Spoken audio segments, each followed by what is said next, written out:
Sa Thessalonians 5, sabi rito, verse 1, "But of the times and the seasons, brethren, you have no need that I write unto you. For yourselves know perfectly that the day of the Lord so cometh as a thief in the night. For when they shall say peace and safety, then sudden destruction cometh upon them, as travail upon a woman with child, and they shall not escape. But ye, brethren, are not in darkness, that they shall overtake you as a thief.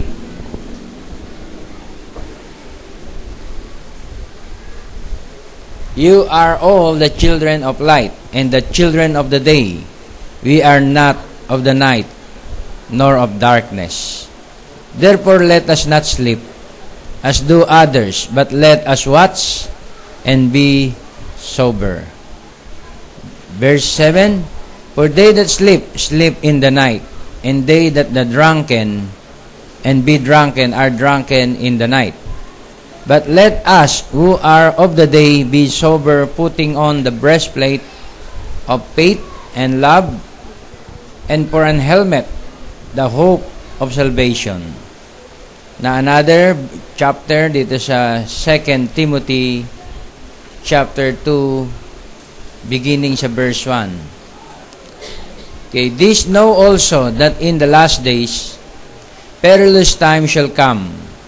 For men shall be lovers of their own selves, covetous, boasters, proud, blasphemers, disobedient to parents, unthankful, unholy, without natural affection, truce breakers, false accusers, incontinent, fierce, despisers of those that are good, traitors, heady, high-minded, lovers of pleasure more than lovers of God, having a form of godliness, but denying the power thereof.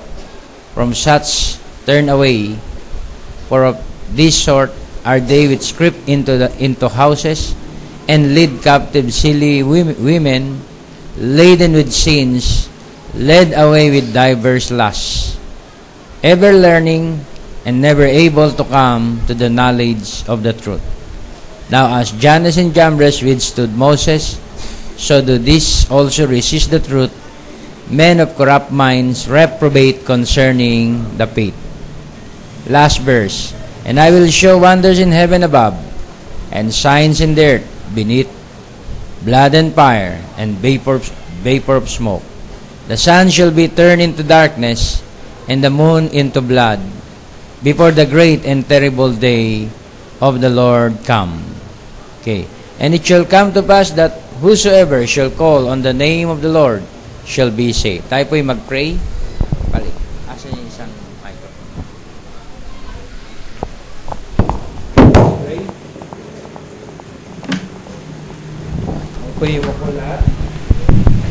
Glory to God. Mapagpalang Diyos, marami pong salamat sa umagang ito at kami dinako mo sa iyong bahay-sambahan. Muli mo pong abutin at katagpuin ang bawat isa sa aming pagparito ay aming matanggap, Lord, ang mga kapahayagan at kalakasan, hallelujah, at katatagan sa paglilingkod, ang blessings na iyong inilaan sa bawat isa sa amin. Ikaw ang umabot sa mga kapatirang nasa suliranin, nasa pagsubok o paghusig. Ikaw ang magbigay ng katatagan, kalakasan at kaunawaan upang aming pagtagumpayan ang lahat ng gawa ng kaaway sa aming harapan.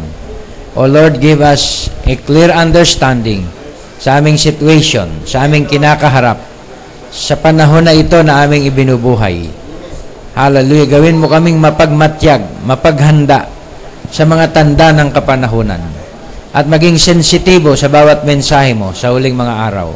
Salamat, Lord. Dalangin ko ang iyong pangunguna at patnubay at pagpalain mo po ang lahat ng mga salitang binasa. Sa pangalan ng aming Panginoong Yesus, ito ang aming dalangin. Amen and amen. Tayo po'y makaupo na. Magandang umaga sa lahat ng mga bride of Christ. So, may visitors, welcome po lahat ng ating mga kapatid. Hallelujah. At lahat ng mga loved ones, friend of the bride, lahat ay welcome po para sa gawain ng Panginoon.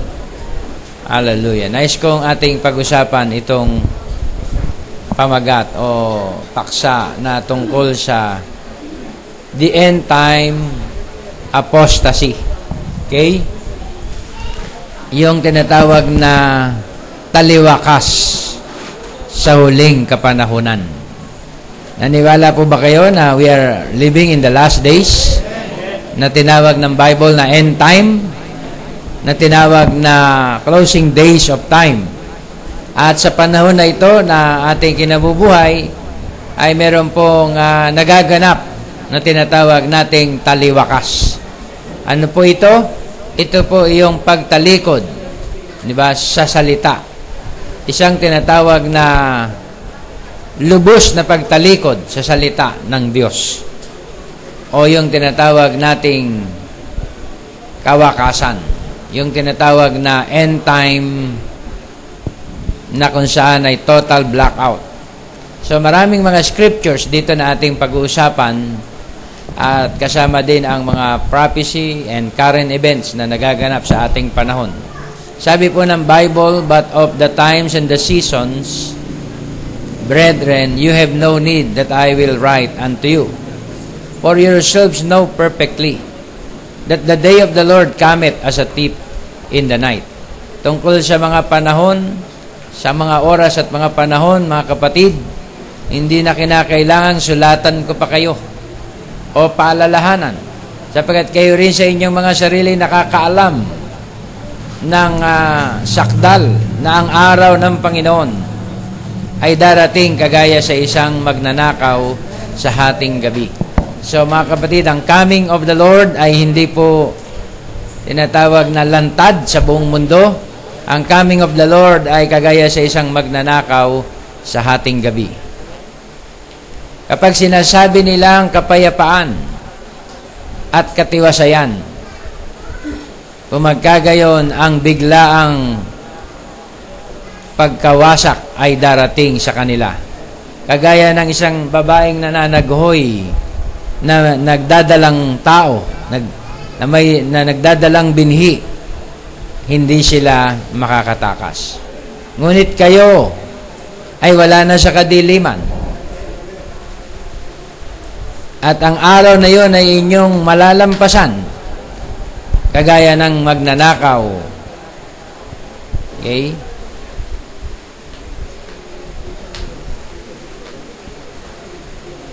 You are all the children of light. Kayo ang anak ng kaliwanagan at anak ng araw o liwanag. Hindi na tayo sa kadiliman sa hating gabi o sa kadiliman man. Kaya sabi dito, huwag tayong mga tulog. Kagaya ng ginagawa ng iba, bagkus tayo'y maging mapagmatyag, di ba? At maging mahinahon. Okay, so nagbibigay ng tinatawag na message si Paul, hindi lang sa mga Thessalonians, kundi sa ating panahon, ay merong binabanggit po rito, mga kapatid, na total darkness. At sa Timothy, merong binabanggit na perilous times, panahong mabagabag. So, kung meron pong panahong mabagabag, ay wala pong iba kundi ang ating panahon. Amen? Magbasa kayo ng mga news, manood kayo ng mga TV, makikita ninyo yung mga events na karimari-marim, di ba? Kakilakilabot na mga balita na hindi mo maisip. Di ba?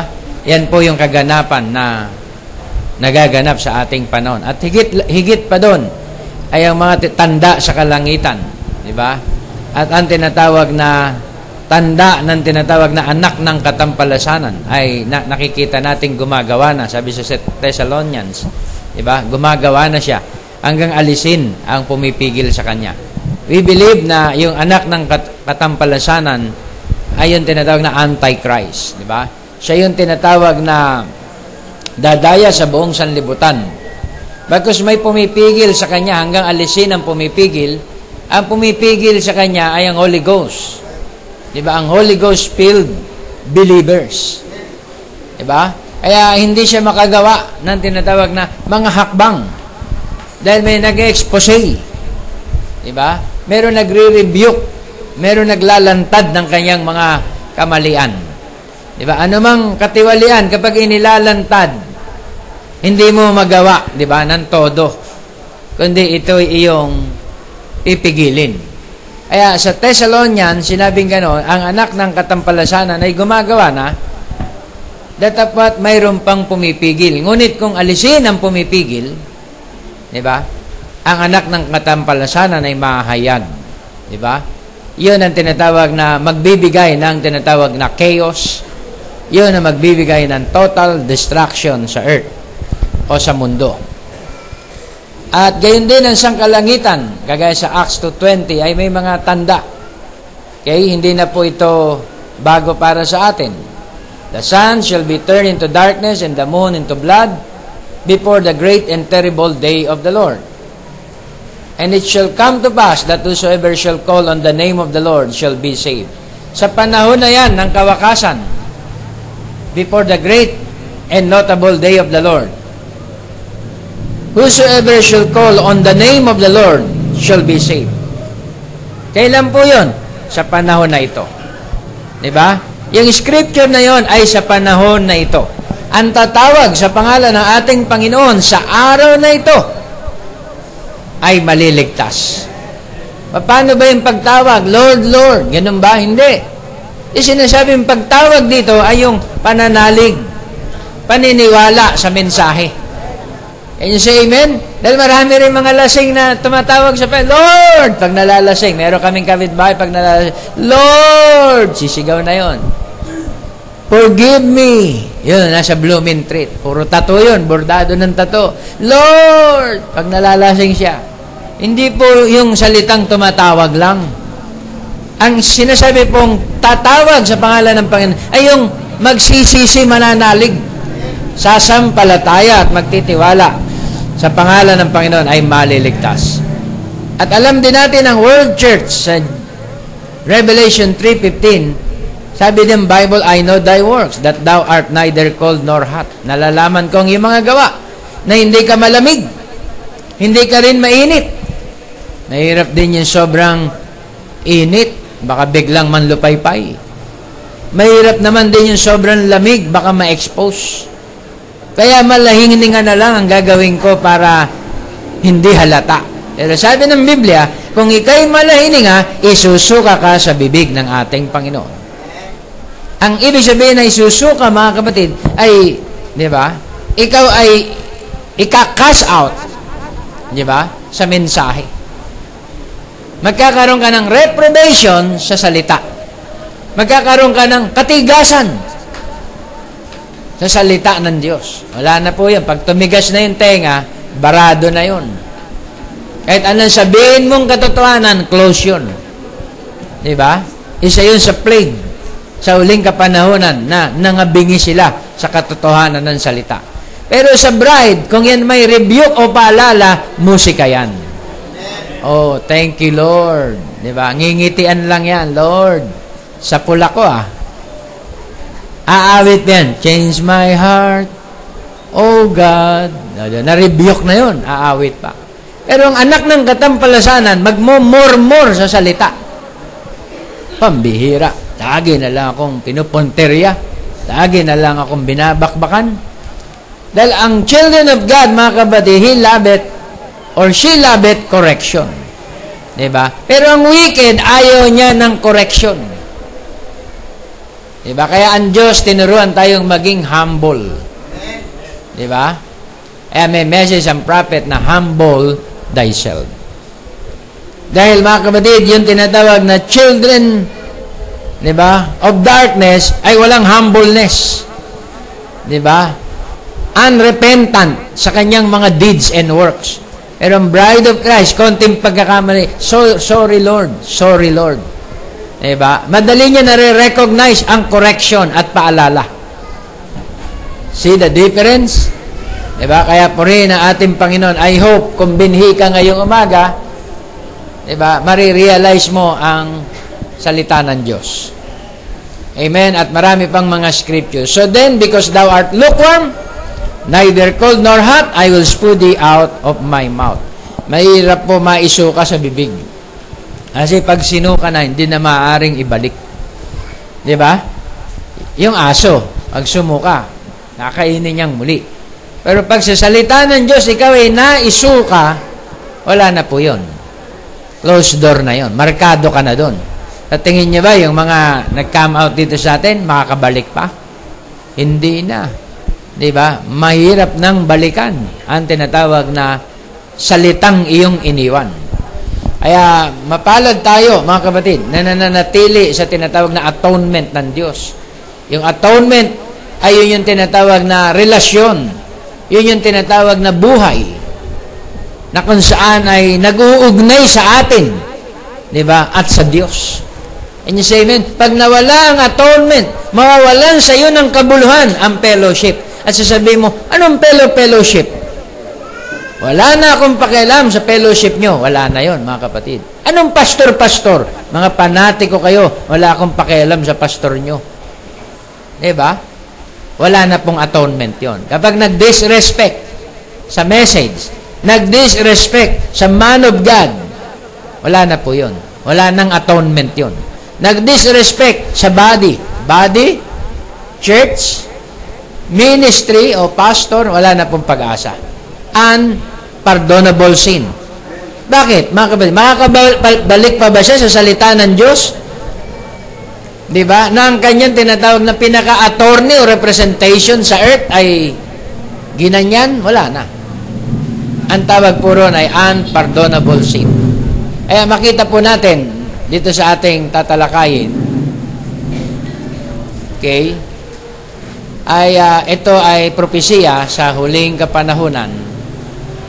Makikita natin, although sa Bible ito ay isang istorya, pero ito ay connected sa panahon na to na ating kinabubuhay. Alam niyo ba, sa Bible ay merong tinatawag na hari. Ang pangalan ay Ahab. Ama? At merong isang reyna, ang pangalan ay Jezebel sa Kings, 1 Kings, chapter 21. Makikita natin verse 1 to 16. Hindi ko na babasahin sa Bible dahil mahaba. Meron niyang isang karakter na ang pangalan ay Nabot. Diba?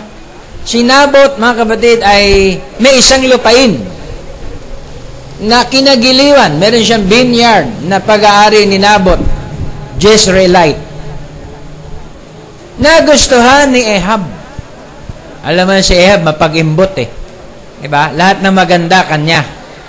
Yan po ang nature, mga kapatid, ni Ahab. Siya ay hari. Ngayon, nalungkot si Ahab. Nakita ni Jezebel, mahal hari, bakit malungkot ka?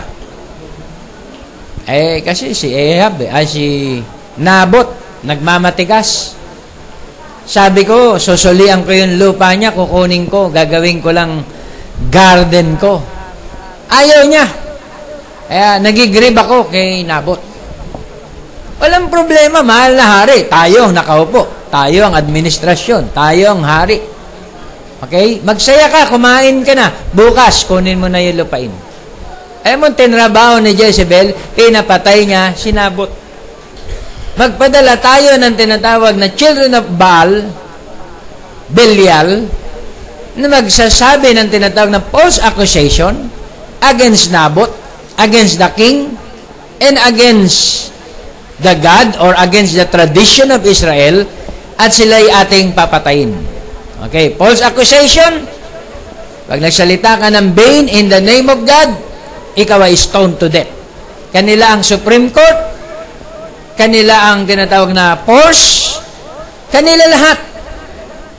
Kaya sinabot na kawawang Nabot, mga kapatid, ay nakuha ang kanyang lupain. Now, tinignan ko yung meaning ng word na Nabot. Ang sabi ng tinatawag na ng ating reference ng Hebrew means fruits. Nabot means fruits. So, yung tinatawag na bunga, at ang bunga nun, ang lupain ang tinatawag ng tipo, ang tipo po nun ay ang lupang pangako.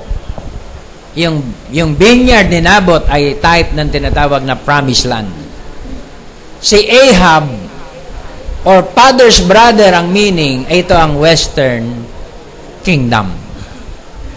Na kung saan ay merong na siya'y married sa isang tinatawag na religion.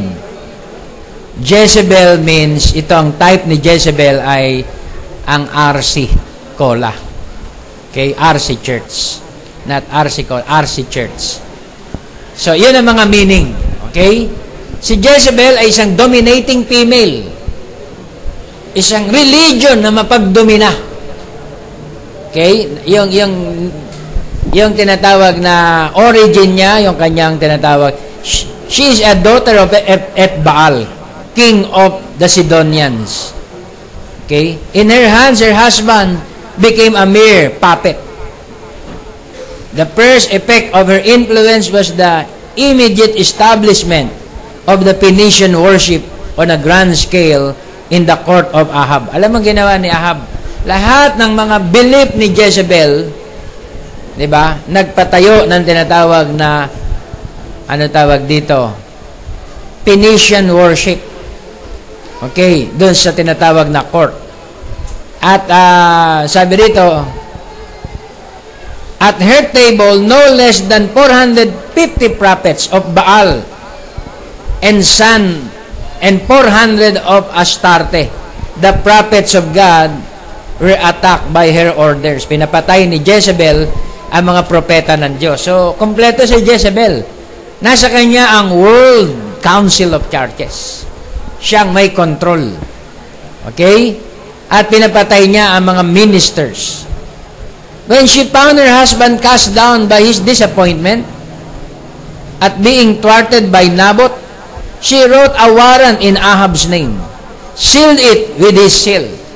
So, gumawa ng alam mo naman, mga kapatid, pag pinag-aralan po natin ang tinatawag na infiltration ng tinatawag na Western o ng tinatawag na, anong tawag dito?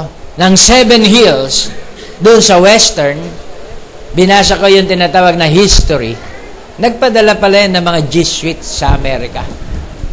Inimfiltrate ang Amerika para sila magkaroon ng position, magkaroon sila ng tinatawag na powers. Some of them become mayors, di ba? At napunta sa Congress at sa iba-ibang mga tinatawag na posisyon sa gobyerno. At naging makapangyarihan sila sa estado. Nagkaroon sila ng tinig at nagkaroon sila ng boses. Okay? Ano pong nangyari, mga kapatid? Yung gawain ni Jezebel, nagpadala siya ng children of Belial. Can you say amen? Nauupo doon sa upuan ni Naboth. Ba, nakipag-fellowship. Nakipag-sharing. Di ba? Kasi po, yung false accusation, kinakailangan witness ka. Kaya ang ginawa ni Jezebel, wala tayong pruweba para siya pukulin o stone to death. Kailangan merong isang membro, di ba, na magsasalita ng against, laban sa kanya. Can you say amen? Ang children of Belial ay nagmanman. Gumawa ng tinatawag na katitisuran para maipapatay si Naboth. Yun na nga. Gumawa ng kwento na si Naboth daw ay against sa tradition ng Israel. Siya against sa hari.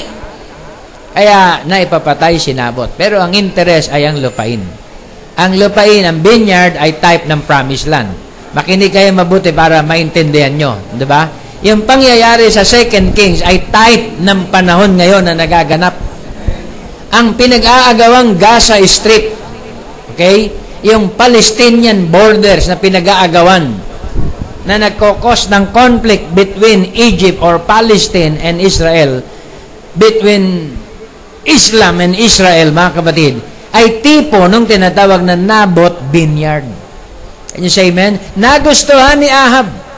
Meron bang bagay na ginusto ni Ahab na hindi mapapasa kanya? Siya ay hari at makapangyarihan. At meron pa siyang reynang dominating. Can you say amen? Ay sabi ng kanyang reyna, wag ka nang malungkot, Ahab. Superpower, maglulungkot. Sige, bukas, humayo ka at kunin mo ang lupain. Atindi yung utak ni Jezebel, di ba? Patay si Naboth. Kinubkob at kinuha yung lupain. So, ni-research ko, mga kapatid, yung conflict dito sa tinatawag na Israel, kung ano yung tinatawag na conflict, okay, babasa tayo ng konting, anong tawag dito? Reference. Now, Pope Francis and Vatican officials express hope that Palestinians and Israelis can forge a peace agreement as soon as possible, as Israel Prime Minister Benjamin Netanyahu visited the Pontiff Monday, the Vatican said. December 3 tong news, 2013, CNN. The meeting with Netanyahu's at the Vatican Apostolic Palace comes months ahead of Francis' anticipated trip to the Holy Land, bago dadalaw ang Pope sa Holy Land this coming May 2014, okay? A biblical region that includes Israel and Palestinian territories. So Netanyahu, Prime Minister of Israel, also met with the Vatican Secretary of State, Archbishop Pietro Parolin. The discussions focus on the complex political and social situation in the Middle East, with particular reference to the reinstatement of negotiations between Israel and Palestinian, expressing hope that a just and lasting solution respecting the rights of both parties may be reached as soon as possible, the Vatican said. Tignan mo yung papel, mga kapatid, ng tinatawag na Vatican. Okay? Hindi po ganun ka-drastic. Di ba? Ang move ni Jezebel. Ang move ni Jezebel ay disimulado. May paperworks. Di ba? Merong tinatawag na statement, silang agreement na gagawin. Na magkaroon ng peace. Ang tinatawag na Israel at ang tinatawag na Palestine. Okay? Of course, ang mamamagitan ay ang tinatawag na Vatican. Pope Francis calls for big change in Roman Catholic Church. Pope Francis is expected to visit Israel on May 25, the 26th. An official Israel source told CNN last month the Vatican will not confirm the exact dates of the trip. Palestinian Authority President Mahmoud Abbas, okay, andiyan pala invited Francis to travel to the Palestinian territories during Abbas' visit to the Vatican in October. Meron pong lunar eclipse, di ba, na mga nakaamba dyan. Okay? Pope Francis met with Israel President Shimon Peres at the Vatican in April. A Vatican communique issue after that the meeting said they had discussed the hope for a speedy resumption of direct talks between Israelis and Palestinians. The Pope Emeritus Benedict XVI visited the Holy Land in May 2009. Meron ding eclipse dyan, partial eclipse. Every time na merong visitation, mga kapatid, ang Pope sa Promised Land, may eclipse. Amen? Kaya, this is another eclipse, yung tinatawag na sa pagitan ng or blood moons, ay meron na namang solar eclipse na nakaamba. Okay? Kaya makita po natin na yun po ang mga tinatawag na rason na merong tinatawag na peace treaty na magaganap. Diba? Dahil hindi magkakaroon ng paghahari si Jezebel kung hindi niya i-approach sa pamamagitan ng peace treaty. Kaya meron silang agreement, di ba, na kagaya ng binasa natin dito kanina, yung lasting solution, di ba, na sa both parties magkaroon ng tinatawag na agreement. Nag-forge sila ng tinatawag na peace agreement. Forge a peace agreement as soon as possible. Bakit po as soon as possible? Dahil mag-i-start na ang 3.5 years. Sa biblical prophecy, 3.5 years magre-reign ang Antichrist. At bago siya mag-reign, kinakailangan may peace. Paano ka makapagre-reign kung may war? Diba? Kaya kinakailangan may peace. At anong sinabi, mga kapatid, ng message? Bakit may peace? Ito ang sabi ng tinatawag na message sa first seal. Ano daw ang tinatawag na purpose? Bakit may peace? Basahin natin doon sa quote.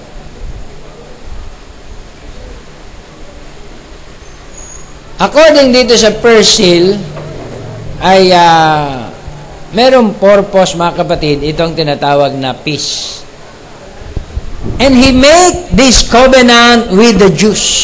Sinabi ng prophet yan, 1963. Ngayon, nagaganap na. Sinabi niya na 1963, sa first seal, page 169. And he makes this covenant with the Jews.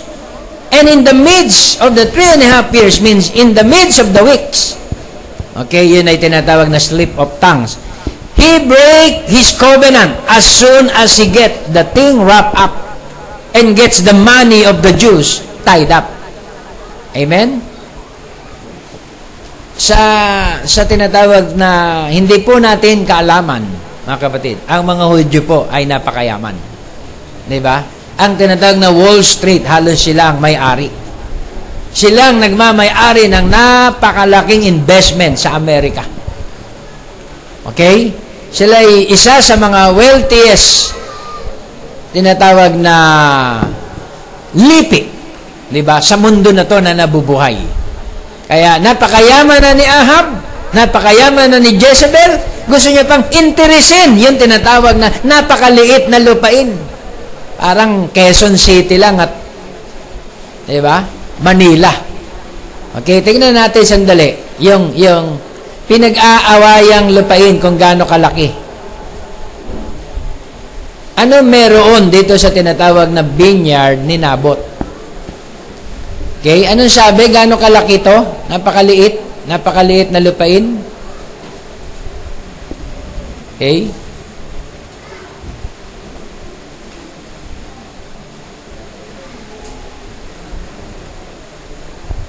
$366 square kilometers. Gaano kaliit po yung 366 square kilometers? Na ang population ay 1.76 million people, yung Gaza na yon, border, may mga tao ron. Ano meron doon? Sa Biblia kasi, garden yun. Diba? Yun ay tipo ng Garden of Eden. Yun ay tipo ng Promised Land. Yun yung tipo na sa Old Testament pa lang, pinag-aagawan. Diba? Yun yung North. Diba? Kung sino yung nakaupo ron, religious ang dating. Kasi meron pong place sa mundo na to na pag narating mo ay ikaw na ang pinaka-relihiyosong tao. Kita mo po yung mga preachers, iba daw ang feeling pag nakarating ng Jerusalem. Kasi umapak ako sa Holy Land ng Panginoon, doon pinanganak. Ng 10 Commandments, doon ibinigay kay Moses. Nakapag-tour ako sa Sinai, yun po mga testimony ng mga taong pumupunta ron. Kaya, pag napunta ka ron, parang ikaw na ang truth. Diba?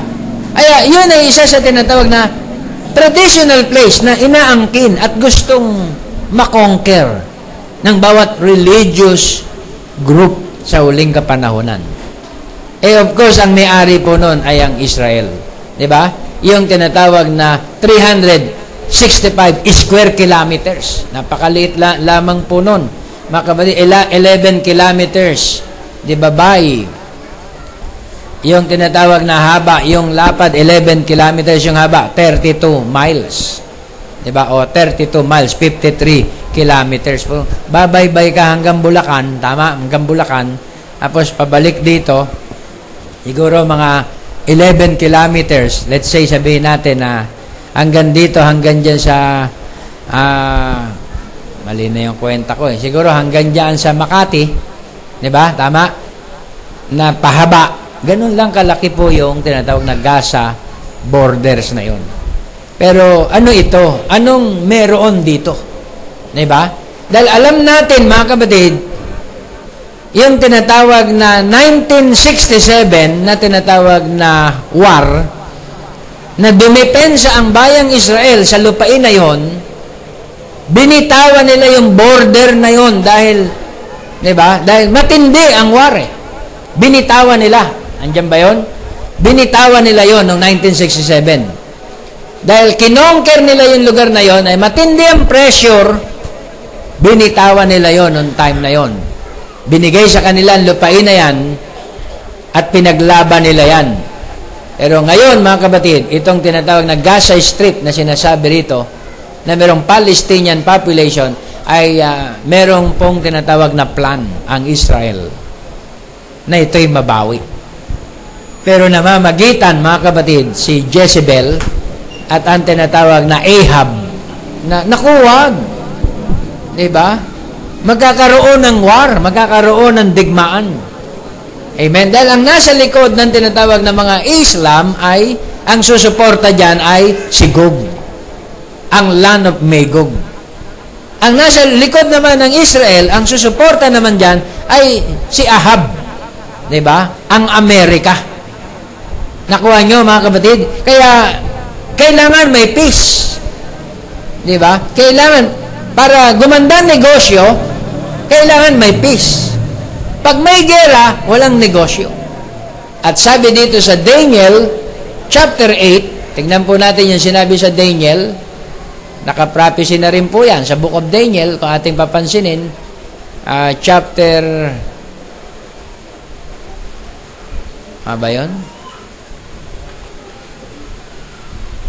8, verse 23, and in the latter time of their kingdom, yung tinatawag nating tentos, when the transgression are come to the full, a king of fierce countenance and understanding and dark sentences shall stand up. Ito na yung Antichrist. And his power shall be mighty, but not by his own power. And he shall destroy wonderfully, and shall prosper, and practice, and shall destroy the mighty, and the holy people, ang Israel, ang holy people. And through his policy also, he shall cause craft to prosper in his hand. Mga daya, di ba? Sa pamamagitan ng kanyang kamay. And he shall magnify himself in his heart. Ito ang Antichrist. And by peace shall destroy many. Kita mo na yung sinabi sa Thessalonians na sa pamamagitan ng kapayapaan ay wawasakin ang marami. He shall also stand up against the prince of the princes, but he shall be broken without hand. Kaya yun po, mga kapatid, ang sinabi ni Daniel na nakita niya na sa end time ay makikialam ang tinatawag na Vatican. Ayan na po, di ba? Papasok na siya sa Promised Land at meron po tayong reference na biblical, Daniel 8, at meron tayong reference sa First Bible. Okay, paki-plus nga. Yung tinatawag na 4 blood moons at merong solar eclipse natin dyan. Merong sign sa heaven. Merong sign sa scriptures. Merong sign sa prophets. 2 or 3 witnesses, mga kapatid, every word of God shall be established. And you say amen? Na ito na ang panahon ng kawakasan. Na ito na yung tinatawag nating apostasy. Kapag ang sun ay naging itim, nagkaroon ng tinatawag na solar eclipse, ito ay bad omen to the world. Amen? Kapag ang moon ay naging blood, ito ay bad omen sa Israel. Kaya sa pagitan ng dalawang lunar eclipse, Nisan, March 2015, ay merong solar eclipse. Okay? Ibig sabihin, ito ay may kaganapan sa mundo. Diba? Alam mo, ang tinatawag na mga treaty na yan, huwag niyong baliwalain. Ay, bahala sila dyan. Away Muslim yan. Ako naman ay, diba? Ako naman ay Pilipino, probinsyano. Apektado ka dyan, mga kapatid. Diba? Sa pamamagitan ng mga makapangyarihang bansang yan, dyan gumugulong ang ating ekonomiya. Diba? Alam niyo ba yung mga telecommunication, ang may-ari na halos ay Muslim? Di ba, Brad? Ang mga langis na ating pinansusunog sa ating mga motor, gasolina, sasakyan, ang may-ari ay Muslim. Di ba? Kaya, ano po, mga kapatid? Yun lang mga cellphone na binibili nyo dyan sa... Di ba? Ano, saan yun? Green Hills, sila na eh. Di ba? Kaya mapansin po natin mga kapatid, kapag nagkaroon ng problema ang tinatawag na bansang yan, apektado ang buong mundo. Di ba? Dahil dyan sumasahod ang tinatawag na Amerika, ng tinatawag na bread and honey nila, bread and butter nila ang Israel. Can you say amen? Kaya makita po natin, di ba? Panay ang supply niyo dyan ng mga tinatawag na makapangyarihang sandata sa tinatawag na Israel. Nasa likod sila niyan. Pag iyan po nag-init at pinasiklab nila ang tinatawag na digmaan dyan, yan po ay mag-i-ignite sa Third World War. Kung magkakaroon yan at walang peace treaty, paano niya makukubkob ang buong kayamanan ng Israel? Diba? Dahil nakahula na po, mga kapatid, papatayin si Nabot. Si Nabot ay type ng 144,000. Si Nabot ay type ng Israel na papatayin. Sa Revelation chapter 7, tinake up natin ng Wednesday, pinersecute ang 144,000 after ng tinatawag na 2 prophets. Can you say amen? Sa Days of Atonement, sa Day of Atonement, na-receive nila ang token, ang baptism ng Holy Ghost, sila naman ay papatayin. Dahil nakuha na ang kanilang kayamanan, na-transfer na Kagaya na nangyari noong 162 AD or 67 AD sa time ni Queen, Elizabeth, di ba? Stephanie ba yun? Sa Spain, di ba? Kung hindi kayo magpapakonvert sa Catholicism, sabi ng tinatawag na Reyna Isabela, magsinlayas na lang kayo rito at pwersahan silang pinaalis. Tama? Diba? Yung tinatawag na panahon na yan, 14th century, ni Queen Isabella of Spain. Kaya, yung mga Hudyo, hindi sila pwedeng umalis na magdala sila ng mga kayamanan. Nilunok nila yung mga diamante nila, yung mga ginto, nilunok sa tiyan. Diba? Pag in-exile sila sa kanilang mga bansa, kukunin ang kanilang mga kabuhayan. Alam niyo man, namimiligro ang world church, ang nominal churches, sa time ng Antichrist. Hindi mo mapapakinabangan ang iyong mga ari-arian. Amen? Hindi mo mapapakinabangan yan. Kukumpiskahin yan ng tinatawag na pamahalaan. Darating ang time. Kapag ang world system ay ang one world government, ang luluklok, di ba? Sa buong mundo, kung ikaw ay Christian ka, kung ikaw ay bride ka o ano ka pa man, yung rights mo sa iyong property, kukunin sa iyo sa anumang kapamaraanan. May magagawa ka ba? Makakapalag ka ba? Kanila ang korte? Kanila ang tinatawag na military force? Kanila lahat? Wala kang magagawa. Sabi ko nga daw doon sa dreams ay, sasara nyo? Sige, sara nyo na dahil aalis na kami. Can you say amen? Hallelujah. Kaya mapansin po natin, mga kapatid, paiksi na ng paiksi ang panahon natin dito sa lupa. Hindi ka na kinakailangan mag-impok pa ng maraming kayamanan dito sa mundo dahil yung flight natin naka-sked na. Diba? Meron dyan mga umuugong na 10 years from now, 205 yun. 19 months from now, bumilang ka. May mga ganyan ang umuugong. Ano po yan?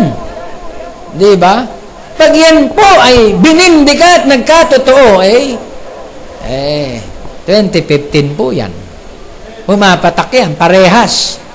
Di ba? Kwentahin nyo, parehas yan. Ano naman na magaganap sa panahon na yan? Hindi na po maganda. Can you say amen? Nagaganap na yung peace treaty.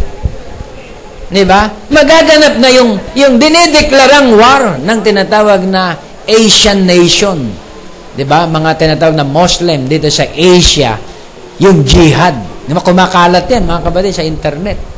Magdideklara na sila ng jihad. Asar na sila. Diba? Sa pambubuli ng Israel. Yan ang kanilang statement. Talagang grip na kami dito sa tinatawag na ginagawa nila sa amin. Biruin mo, nag-iisang nasyon sa kalagitnaan ng, di ba, ng tinatawag na Middle East, di ba, sa parte na yan, hindi nila mapatumba. Kaya, simple lang yan. Magtutulong-tulong na kami para girahin yan. Alam mo, mga nakambang propesya, hindi na po biro-biro. Yan ay nagdideklara ng panahon ay napakalapit na. Diba? Pag pinakailaman ng Israel, muli yung Gaza border, yung strip. Gera po yan, mga kapatid. Pag umalma naman yung mga Palestine, tutulong yung mga Muslim na kanilang kakampi dyan, ano na po, jihad na. Gera na yan. Saan ka po pwesto ng negosyo mo ngayon? Saan mo ilalagay ang iyong tinatawag na kayamanan ngayon sa panahon na yan? Wala na. Bibitawan mo yan. Iiwan natin yan, mga kapatid. Can you say amen? At kukubkubin yan ang tinatawag na one world government. Kukumpiskahin lahat yan. Kagaya na nangyari kay Queen Isabella. Walang kabuhayan ng mga Hudyo. Walang madadala. Walang mabibitbit. Nilulok na lang. Malulunok nyo ba yan? Yung mga diba, diamante nyo, yung passbook nyo. Malulunok ba natin yan? Hindi po natin malulunok yan. Diba? Yung mga diamanting nilunok. Biniyak ang mga tiyan ng mga Hudyo. Kinuha yung mga diamante doon sa kanilang tiyan, itinapon sila sa dagat. Ganun po nangyari, mga kapatid. Dahil alam po ng tinatawag na Spain, napakayaman itong mga Hudyo. Tingnan mo, bibihis-bihis yan, ha. Meron niya ang kilala dyan, nakayapak-yapak lang. Kilala niya yung magsasaka doon sa bandang Pateros. Ganun lang. Milyonaryo. Palakad-lakad, nakasombrero, mahirap ang damit. Milyonaryo.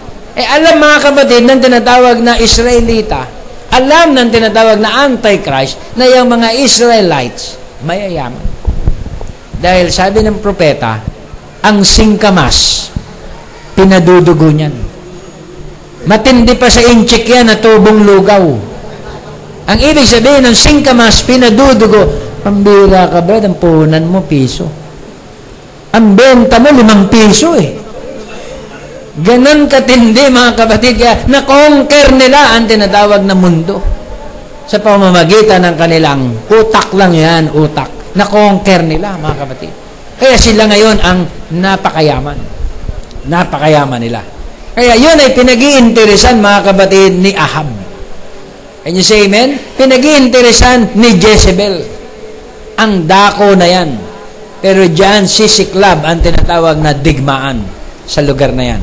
Kaya, yun po mga kapatid, ang tinatawag na pinangangambahan na propesya. Amen. Yung issue ni Nabot at saka ni Ahab. Sa ating part, di ba, sa panahon na ating kinabubuhay, nabasa natin na ito ay perilous time. Bakit sinabing perilous time? Mapanganib na panahon. Lipat mo nga yan sa Tagalog, Brad. Yan, Timothy. Bakit sinabing mapanganib na panahon? Ang utak ng tao iba. Can you say amen? Hindi sila lalabas sa kalsada na wala silang karga. Just in case. Laging may mga ano yan. Laging mainit, mga kapatid. Matingnan mo sa mata. Iba. Di ba? Si Paul nga lang dumaan Broom, kagabi daw, hinatid niya yung mami niya, pauwi. Pagdaan niya, ginanon siya ng lasing. Sabi ni Paul, hintuan ko sana, marami lang sila Tinignan ko na lang, wag na. Tama na yung ginawa mo, lampasan mo lang yan. Perilous time. Diba? Panahong mapanganib. Diba? Hayaan mo lang na magari-harian ang mga tao sa mundo sa panahon na to. Darating ang time, yung judgment ay darating. Diba? Maiinit, mga kapatid, ang mga ulo ng tao sa mundo. Pag nagmamaneho kayo, kapag kayo ay naglalabas ng mga cool lang. Diba? Just cool. Sapagat umuusok na ang mundong ito. Malapit na siyang tinatawag na gisahin. Kaya sabi dito sa Thessalonians, ito ay panahong mabagabag. Timothy, for men shall be lovers of their own selves. Ang mga tao, maibigin sa kanilang mga sarili. Tingnan mo grabe po ang greediness ng tao sa mundo. Yung selfishness. Parang aso na Di ba? Pag yung aso may pagkain sa harap niya, may tatabi.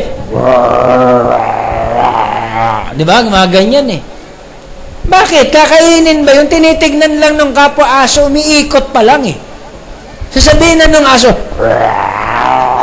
ganun po ngayon mga kapatid, kabangis ang panahon na ito na ating kinabubuhay. At ang gusto ng bawat tao, yung gusto niya lang ang masusunod. Lovers of themselves. Can you say amen? For men shall be lovers of their own selves. Ang swapang mo naman, makasarili ka naman, masyado ka namang selfish. Yan po ang tao ngayon sa panahon na to. Hindi, survival na to, brad. Kanya-kanya na to. Diba? Yun ang konsepto ngayon ng mundo. Boasters. Yung nga, sa Tagalog, tingnan natin yung mga ano yan? Tungayaw. May Tagalog ka ba yan, Brother Ryan? Yan. Proud. Matataas. Ay, hindi ako bababa. Mataas ako. Hindi ba? Yan ang nature ng tao. Blasphemers. Mapamusong. Disobedient to parents. Masuwayin sa mga magulang. Kahit Christian. Kahit handog, alay na sa simbahan. Kahit alay sa simbahan. Sinabi ng hula masuwayin sa mga magulang. Dadanasin po natin yan. Unthankful. Ungrateful. Nabigyan mo na ng noodles, nabigyan mo na ng konting bigas. Wala pa. Di ba? Unholy. Walang kabanalan.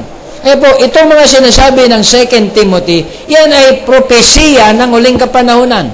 Without natural affection. Di ba? Walang katutubong habag. Di ba? Truth breakers. Ano tawag dito? Sumisira sa mga tinatawag na mga pangako. Sige. Bayaran kita, huwag kang mag-alala. Kailan? Ganito. Panahon ng hapon. Diba? Papaasahin yung tao, then, yung mga pangako ay babaliin. Truth breakers. False accusers, mapalabintangin. Gumagawa ng maling akusasyon. Incontinent. Fierce, mabalasik. Despisers of those that are good. Pastor naman, siguro. Busayap yung binabasa. Hindi po. Pag binasa natin sa baba, having a form of godliness. So, religyoso. But denying the power thereof. Nagbibit-bit din ng mga Biblia. Diba? Traitors. Heady, high-minded. Lovers of pleasures more than lovers of God. Anak, tama na yan. Diba? Nakasampung oras ka na sa computer. Pahinga naman. Hindi pa. Hindi pa nag-i-enjoy ang aking mata. Diba? Lovers of pleasure. Puro kasiyahan ang gusto. Diba? Halika, labas tayo, kain tayo, happy-happy tayo. Kung may simba, mapupuyat. Hindi, sandali lang to. Lovers of pleasures more than lovers of God. Mas mahal nila ang tinatawag na kasiyahan. Tingnan mo, pag Sabado, diba? Umaapaw yung mga food chain, yung mga bar, andyan ang mga tao. Lalo ngayon, linggo. Diba? Pero yung nagsisimba, kakaunti. Kaya mga anak ng Diyos, huwag tayong tumulad sa kanila. Huwag tayong maging maibigin sa mga kalayawan at mga pita ng laman. Humiwalay tayo sa kanilang mga gawa. Traitors, mga taksil. Mga matatayog ang mga pag-iisip. Lovers of pleasure more than lovers of God. Mapagmahal sa mga kasiyahan kaysa maibigin sa Diyos. Having a form of godliness, may anyo ng kabanalan, but denying the power thereof. Ngunit tinatanggihan ang kapangyarihan nito. From such, turn away. Sa mga gayon, humiwalay kayo. Kaya sabi ng Biblia, believers, be not equally yoked together with the unbelievers. Huwag kayong makipamatok sa mga hindi mananampalataya. Kung ikaw ay nakakarinig na ng mensahe, naliliwanagan ka na. Huwag ka nang makipamatok sa mga manlalasing. Huwag ka nang makipamatok, mga kapatid, sa mga taong puno ng bisyo. Alam mo, yung kadikit mo, gumaganon. Ba't sasama ka pa? Alam mo, yung kadikit mo, gumaganon. Hold up, pero ano man, mga racket. Alam mo yung mga kadikit mo, manyak, mga adik, ba't didikit ka? Be ye not equally yoked together with the unbeliever. Masama yun. Mapapanganib ka nun. Alam mo yung kadikit mo, bumibisyo na, umuusok na, bunganga. Nakikipag-usap sa'yo, nalalanghap mo yung nicotine, hindi ka palalayo. Lalanghapin mo ba? Dinahawa ka, kahit di ka naninigarilyo. Diba? Magsilayo kayo sa mga hindi mananampalataya. Alam mo na, tipo ka. Sisirain pamilya mo, hindi ka pa lalayo. Hindi sweet eh. Anong sweet? 'Di ba? Wasak ang pamilya mo diyan. Si Jezebel ay sweet. 'Di ba? Alam mo ba yung tinatawag mapangalon niyang mga babae, mabilis pumalupot 'yan. Kaya kinakailangan allergy ka diyan kung mahal mo pamilya mo, 'di ba? Mahal mo ministry, mahal mo church, mahal mo nanay mo, tatay mo. Pero kung hindi mo mahal nanay mo, tatay mo, saktan mo. Diba? Wasakin mo yung pamilya mo. Pero kung believer ka, mamahalin mo. Papahalagaan mo yung pamilya mong binuo at tinayo. Diba? Alam mo sa statistic, 5. Isa sa 5 kinakasal na uuwi sa divorce. Pagkakasal, ang mahal ng tinatawag na annulment, 200,000. Kaya hinay-hinay sa pagpapakasal. Kinakailangan revelation. Baka last of the flesh lang yan. Kaya niya gustong pakasalan. In the long run, hindi ko mahal, pastor. Anong hindi ko mahal? 200,000. Can you say amen? Sa statistic, gano'n na pala karami. Oh my God. Diba? Bakit, mga kapatid, ang marriage hindi pinahalagan? Saklaw lahat ng mensahe na to. Kasi end-time apostasy ito eh.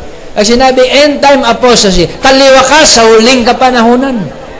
Diba? Ang kadiliman, ang gross darkness ay tumatakip sa huling kapanahunan sa mga tao. Kaya tayo, children of light. Hindi na tayo children of darkness. Lumayo tayo sa anumang form. Lahat ng questionable things, sumeparate ka. At dito, napansin ko dito sa church, pag may gaganyan-ganyan at madadamay ang church, inaalis. Pagsasablay ang buhay at idadamay at ire-reproach ang Diyos, inaalis. Diba? Bakit, mga kapatid? Ito ay tinatawag na purging time na. Nililinis ang bride. Diba? Kaya matindi mga pagsubok dito, ang mga trials dito. Pag nag-confess ka, Christian ako, matatag ako, sasabihin sa'yo ng diablo, matatag ka. O, hintayin mo mamaya. Testingin natin kung matatag ka. Ito ang panahon na ating kinabubuhay. Can you say amen? Andyan lang ang kaway, roaring lion. Matatag ka, ha? Sige, alam ko kahinaan mo. Tatapatan kita. Can you say amen? Alam ko, matatag ka sa pera. Sige, babakbakan kita ng babae. Hindi ka makakatanggi. Ganun katindi si Satanas. May control ka sa babae. Eto, hindi mo kaya. Pride. Diba? Pumuti man ang uwak, hindi ako magbababa. Pride. Matindi ang pride mo, brother. Sister, ha? Diba? Ang bride, wala nang pride. Tostado na lahat yan. Because the seal of this age, kung ikaw ay anak ng Diyos, ikaw ay believer, ang puso mo laging humble. Laging mapagpakumbaba. Laging nauuna sa tinatawag na pagsisisi. Kasi alam mo, sa message, kung alam mong ikaw ang tama at ikaw pang nagpakumbaba, ikaw ang matured. Ikaw ang matured. Bakit ikaw ang matured? Sabi ng Biblia, nilagyan mo siya ng baga sa kanyang ulo. Ano ba to? Ako na nga mali, siya pa nagrepent. Nilagyan ng baga sa ulo, naunahan pa ako. Mahihiya po, mga kapatid, ang tao. Ngayon, sa mensaheng ito, kung alam mo na ikaw ay tama, ayaw kang tanggapin sa iyong pagpapakumbaba, ikaw na magpakumbaba. Matured ka. Kaya pahihinugin ka dito sa mensaheng ito, mga kapatid. Lulutuin ka ng gusto. Lahat ng greenness sa iyong buhay, aalisin. Kasi pag green, hindi pa luto. Kinakailangan niya maging golden brown. Yun po, mga kapatid, ang ginagawa ng mensahe. Dahil liligligin po eh. Kung sa mga material na bagay, napakadali mong mauga. May pagliliglig na sinabi dito sa Biblia, is squeezing time dahil sa salita. Can you say amen? Kung sa pagliliglig sa material, gumigive up ka, lalo na sa mensahe. Wala ka pang pundasyon. Ito ang time, mga kapatid, na tinatawag na pundasyon ng pananampalataya. Pinalalakas tayo sa bawat mensahe, sa mga kaganapang dumarating sa ating kapanahunan. Amen. Hallelujah. Tumatayo na po sa kanyang kapangyarihan ang tinatawag na one world government. Amen. Sasakupin ang lahat ng mga bagay. Hindi makabibili ang gustong bumili. Diba? Hindi makapagbibili kung walang number of the beast. Amen? Kung hindi ka registered, i-required. Registered ba ang church nyo? Saan ang registered? Dito, sa WCC. May number ba kayo? Wala po. Wala kayong puwang sa lipunan. Can you say amen? Kaya mga nominal churches ay pagpapapatayin sa time ng tinatawag na squeezing time. Amen? Ang mga Jews na tinatawag na remnant of the woman seed, na kung sa hindi kabilang sa 144,000 na walang covenant sa Diyos, ay papatayin. Ang walang covenant sa Antichrist ay papatayin. Kaya makikipag-covenant ang Jews sa tinatawag na World Council of Churches. Sinabi ni Barbanam yan dito sa Persil Message. Tignan natin. Ayan. But the great ecumenical world, a meeting with Rome, and Rome, which is the mother of all organization, the Pope, for the first time in history, left the Vatican and went to Jerusalem and many places. Now, Jerusalem is the ancient seat of all of our religion is Jerusalem. And in this ancient seat, the Pope from Rome, which has been the church's greatest enemy of all times, lives to come over to visit Jerusalem or Palestine. Ito po ay message, mga kapatid, noong 1964. 2 years ago, merong visitation si Pope Paul VI. Meron din tinatawag na eclipse ng moon. Nakuha nyo, mga kapatid? Ngayon din, meron na namang eclipse itong 2014. May visitation na naman eh. Every time na may visitation, may eclipse. Bakit? Kasi nagdidilim ang tinatawag na truth. Dumadalaw sa promised land ang man of sin. Grabe kayo, Pastor, lagi nyo na lang binabatikos. No, we did not hate the man. We hate the system. According sa message, mga kapatid, ang Antichrist ay nandiyan dyan sa Vatican. Nagbibihis ng tinatawag na tupa. Pero siya'y lobong maninila.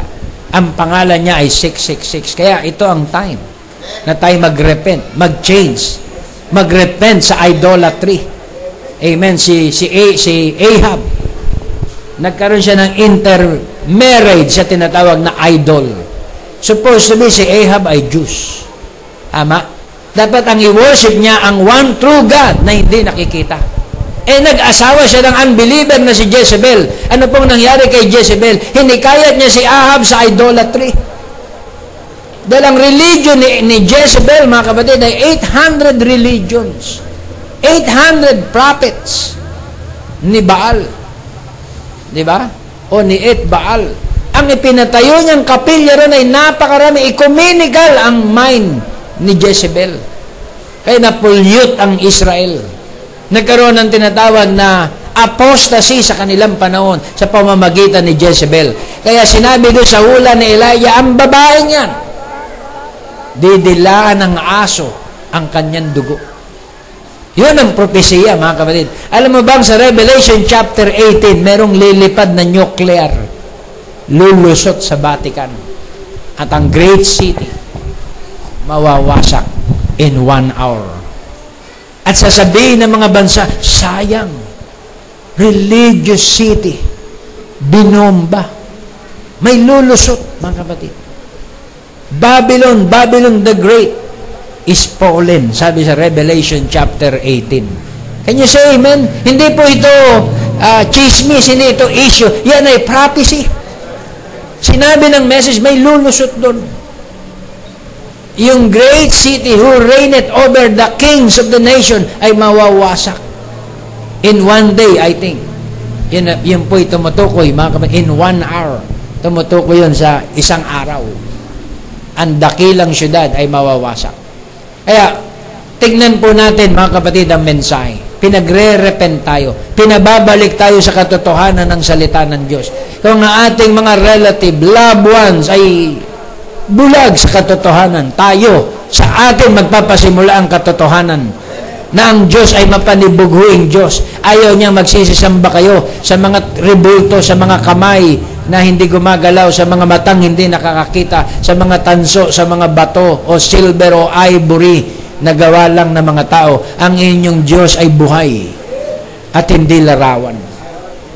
Amen? Kaya si Jezebel, hinikayat niya ang children of Israel sa idolatry. It's time, mga kapatid, to repent. Na ang seventh Baal ay dumarating na madali. Ang seventh Baal ay nasa air. Can you say amen? In between the sixth and the seventh Baal, ito yung ating kapanahunan. Di ba? Kaya ang usapin, laging yung tinatawag na Israel. Ang usapin, mga kapatid, ay laging Euphrates. Diba? Tutuyuin ang Euphrates at magko-cross over ang tinatawag na 200 million demons para sa tinatawag na Third World War. Can you say amen? Spiritually speaking, ang Euphrates ay tumutukoy, mga kapatid, sa Promised Land. Can you say amen? Na doon magsisimula ang tinatawag na war. Diba? Kaya in between the 6th Baal and 7th Baal, ito pong panahon na ating kinabubuhay. Diba? Ang mga alingaw-ngaw ng balita ay ang Israel. Okay? At ang tinatawag na plague ng 7th Baal, ang plague ay nasa air. Pansinin mo po, mga kapatid, kung yung mga nakikita nyong mga computer games na nakukuha yung mind ng mga kabataan. Diba? Mind control. Diba? Meron pong mind control ang Antichrist. Gagamitin nila ang mind control. Diba? Yung bang hindi ka makatututol. Hindi ka makakatanggi. Alam mo ba, may isang laro nun sa Japan. Yung bata nagpakamatay. Dahil yung inaalagaan niya, na computer yun, papakainin mo rin, papaalmusalin mo, papatanghalian mo, nangayayat at namatay.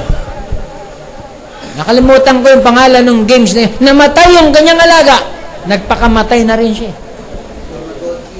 Yun. Nabalita yun. Dahil para sa kanya, real na real yun. Mama, kailan pakainin ko yung aking alaga? Sa computer, ipipid mo rin siya para ka nag-aalaga. Diba? Yung mga barilan dyan sa Amerika na mga nasa school. Alam mo ba yung mga gumanon? Mga na-insane yun sa games. Kasi magiging marahas ka dyan. First blood. First blood. Patay ka ng patay dyan. Yeah. Yung mga, hindi ka man ganon, karahas. Ha? Pero kung yun ang nilalaro mo, mind control yun. Naano ko yun napil ko, natutulog na ako, himbing ng tulog ko. Bakit may mga kalaban? Lusob ng lusob. Parang yung paggising ko na umaga, laro yung anak ko. Ando, naglalaro pa rin. Itigil na yan, larong yan. Pati sa dreams ko, pumapasok Sa spirit realm. Diba? Napakarahas, mga kapatid. Can you say amen? Although, laro lang naman to, wala namang masama dito. Pero kapag napossess niyan ang iyong spirit realm, mahirapan ka nang makaahon, may gagawin kang iba, hindi mo na mapa-priority. Pako ka na Bihag ka na dyan Kahit sa cellphone. Diba? Facebook ka ng Facebook. Sabi ng nanay, anak, may gagawin tayo, itigil mo. Hindi, sandali lang, mami. I-replyan ko lang. Diba? Mind control. Nagaganap na, mga kapatid, sa sangkatauhan. Diba? Itong mga panahon na to. Meron pa dyan tinatawag na extreme. Talagang kokontrolin ng bis ang iyong mind. Can you say amen? Wala na pong natatago. Diba? Meron mga GPS na. Diba? Yung mga carnapper, wala nang lusot. Nakalagay na doon sa tinatawag na nila. This truck, diba? Sabi nga nun ay equipped by GPS. Hindi mo na yun. Ano tawag dito? Hindi mo na yun ma-hijack. Kasi nakalagay nga eh. Malalaman kung saan mo itakbo yung truck. Can you say, mahuhuli ka na kagad. Di ba, ninanakaw yung mga truck, yung mga goods. Di ba? Nakalagay na. Naka-GPS na. Di ba? Yung mga motor. Di ba? May klase na mga CDI na anti-theft. Talagang hindi mo na mapapatakbo kahit anong gawin mo. Di ba? Meron ng konektado rin sa GPS. Ito ay civilized world. Dahil sa advancement ng science, mga kapatid, ay nagkaroon ng gross darkness, gross error. Can you say amen? Hallelujah. Alam niyo pa, mga kapatid, pag pumutok ang nuclear, ang sisirain niyan, mga tinatawag na mga sasakyan, mga technology na control ng tinatawag na radio wave. Ang tatakbo na lang na sasakyan, pag nagkaroon ng nuclear war, yung mga mano-mano na sasakyan, hindi na yun tinatawag na mga computerized. Ang tatakbo yung mga tinatawag na makalumang dekarburador. Yun na lang ang mag-ooperate. Yung mga computerized na tinatawag na mga sasakyan, wala na, paralyzed. Kayang iparalisa ng tinatawag na nuclear wave. Can you say amen? Kaya yung sobrang advancement ng science, makita mo sa pelikula, di ba? Meron isang pelikula, kalaban nila, alien. Grabe yung mga nila, advancement ng science. Hindi nila matalo kasi doon magaling yung kalaban nila eh. Alam mo, paano nila natalo yun? Ginamit nila yung makalumang kanyon. Mga mano natalo.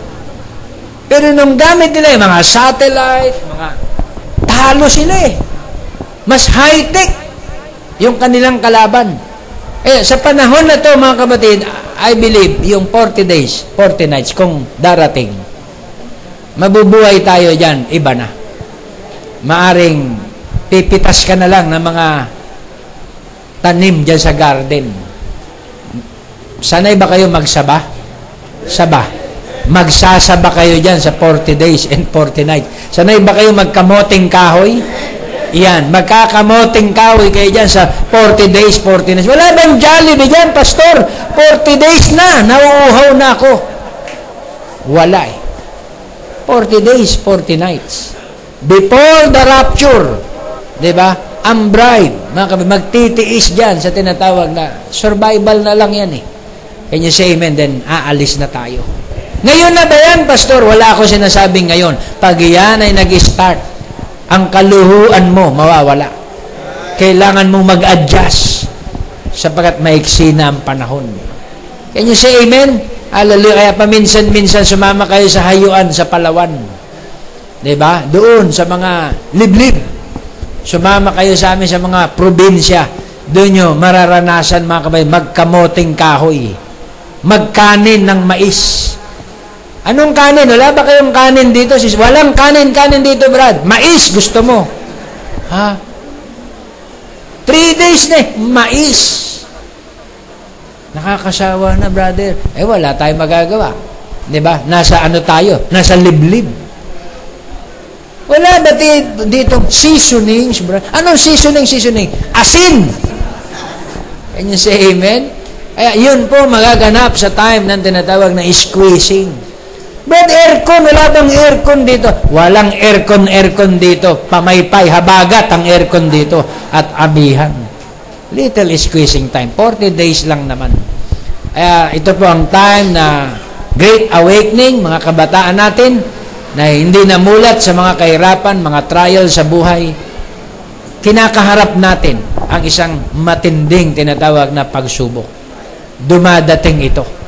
Kaya, lumayo tayo sa tinatawag na form ng tinatawag na wickedness. Mga kabataang nag-i-enjoy na lumangoy sa malabong tubig. Nung nagtataka ako sa panaginip, ba't enjoy na enjoy? Ang dumi naman. Di ba? Parang yun doon sa doon sa Antipolo. Mga kapatiran, lango yan. Ang dumi nung nilalango yan Pastor, kanina malinaw yan, nabulabog lang ngayon sa dami namin. Di ba? Kaya yun po ay tipo, mga kapatid, hindi mo namamalayan. Yung bagay na kinasisiyahan mo at nag-i-enjoy ka, hindi mo alam, malabo na. Can you say amen? Sinong makapagsasabi na malabo yan? Yung mga mensahero. Can you say amen? Biruin mo, yung mga games lang gumugol ka ng 8 oras, matindi na yun. Equivalent na nun, 800 na sahod. Yung in 8 hours mo sa computer, 800 na sahod na yun. Di ba? Kung ikaw ay tinatawag na matured sa iyong pag-iisip, every day meron kang 8 hours na ginugugol doon. Mayaman ka na, Brad. Kung sinet mo ang mind mo sa hanap buhay, malaking blessing na yan. Hindi, minsan-minsan lang naman. Minsan-minsan, 8 oras isang araw. Diba? Kaya, oh, glory to God. Ito ang time ng Great Awakening. Mga kabataan natin, nakapokus tayo sa walang saysay. Nag-i-invest tayo ng ating money sa walang kabuluhan. Sabi sa message, without money and without price, mag-invest tayo sa mensahe. Magbasa tayo ng tinatawag na bang current event. I-align natin yung message ng prophet dyan sa mga pangyayari ngayon na nagaganap sa mundo. And then, lalakas ka. Ikaw ay magiging overcomer sa panahon na ito. Kaya purihin ang ating Panginoon sa time na to. Hallelujah. Yan na po. Peace covenant na ang nakaambak. Ano na po ang susunod yan? Maaring ilang araw, rapture. Di ba? Yung tinatawag na bride, aalisin. Then mag-i-start ang covenant ng Antichrist for 3.5 years. After nun, wawasakin. Ano pong susunod? Armageddon. Magkakaroon na ng war. Kaya wala na pong mabuting bagay na inaasahan tayo kundi rapture. 'Di ba? Wag na wag mong mamimiss ang araw na 'yan. Yan ang dakilang gantimpala ng Diyos para sa ating pagpapagal. So God bless you all. Tayo po ay mananalangin kung meron po tayong mga prayer requests. Hallelujah, ating ipasa po rito. Oh, glory to God. Hallelujah. Blessed be the name of the Lord.